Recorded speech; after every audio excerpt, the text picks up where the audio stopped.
மாண்புமிகு முதலமைச்சர் அவர்கள் தீர்மானத்தில் திருத்தத்தை சேர்த்தது அவையின் உரிமையை மீறிய செயலாகும். அதிமுகவில் வெடித்த புதிய புயல்.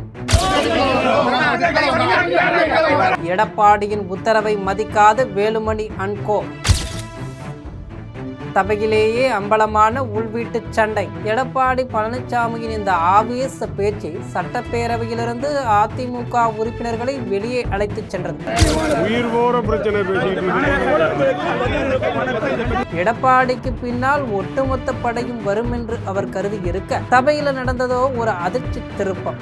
ஆணி அடித்தார் போல் அமர்ந்திருந்த எஸ்பி வேலுமணி மற்றும் நத்தம் விஸ்வநாதன் உள்ளிட்டோர் அதிமுகவில் பிளவு இன்னும் ஆறாத காயமாக இருப்பதை தமிழகத்திற்கு உரக்க சொல்லி உள்ளனர். நடந்தது என்ன என்பதை விரிவாக பார்க்கலாம் இந்த செய்தி தொகுப்பில். கடந்த 18ஆம் தேதி ஆளுநர் உரையுடன் தொடங்கிய சட்டப்பேரவை கூட்டத்தொடரில் மேகதாது அணை தொடர்பான தீர்மானங்கள் விவாதிக்கப்பட்டது. இன்று 2 நாட்கள் விடுமுறைக்கு பிறகு அவை கூடிய போது முதலமைச்சர் விஜய்க்கு பிறந்தநாள் வாழ்த்துக்கள் தெரிவிக்கப்பட்டது.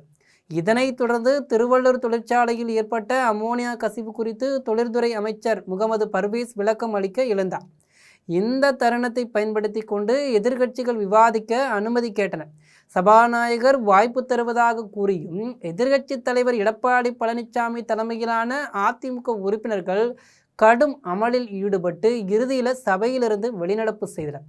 இது வழக்கமான எதிர்க்கட்சி போராட்டம் என்று அனைவரும் நினைத்த நிலையில் எடப்பாடியின் பின்னால் செல்ல வேண்டிய அதிமுக உறுப்பினர்களில் ஒரு பகுதியினர் அசையாமல் தங்கள் இருக்கையிலேயே அமர்ந்திருந்தது அதிமுகவினரிடையே பெரும் அதிர்ச்சியை ஏற்படுத்தியிருக்கு. முன்னாள் அமைச்சர்களான எஸ்பி வேலுமணி, நத்தம் விஸ்வநாதன் மற்றும் லீமா ரோஸ் ஆகியோர் எடப்பாடியின் வெளிநடப்பு முடிவை புறக்கணித்து அவையிலேயே நீடித்தனர். இது தற்செயலான நிகழ்வா அல்லது கரங்கள் இணைந்தாலும் மனங்கள் இணையவில்லை என்பதற்கு சான்றா என்ற கேள்வி தமிழக அரசியல் களத்தை அதிர வைத்திருக்கு. 2026 சட்டமன்ற தேர்தலில் கட்சி சந்தித்த படுதோல்வி மற்றும் எதிர்க்கட்சி அந்தஸ்தை இழந்த சூழலில் அதிமுகவை இரு துருவங்களாக மாற்றியது. எடப்பாடி பழனிசாமியின் தலைமைக்கு எதிராக எஸ்பி வேலுமணி சில எம்எல்ஏக்களை ஒருங்கிணைக்க முயன்றதாக அப்போதே அரசியல் வட்டாரங்களில் பரபரப்பான தகவல் வந்து கொண்டிருந்தது.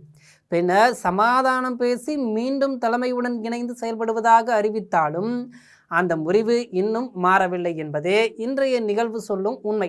வெறும் சட்டப்பேரவை நிகழ்வோடு இது நின்றுவிடவில்லை.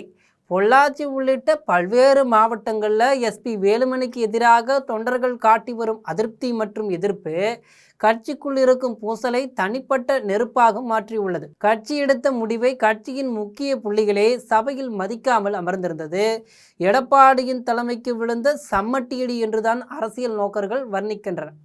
உடைந்த அதிமுகவின் ஓடுகள் இன்னும் ஒன்றாக ஒட்டவில்லை என்பதை இன்று சட்டப்பேரவை நிகழ்வுகள் ஆணி அடித்தார் போல் நிரூபித்துள்ளன. தலைமைக்கும் மூத்த தலைவர்களுக்கும் இடையிலான இந்த மௌன போர் வரும் நாட்களில் அதிமுகவில் எத்தகைய பூகம்பத்தை உருவாக்கப் போகிறது, எடப்பாடியின் அடுத்த கட்ட நடவடிக்கை என்னவாக இருக்கும் என்ற எதிர்பார்ப்பு தற்போது உச்சத்தில் இருக்குங்க.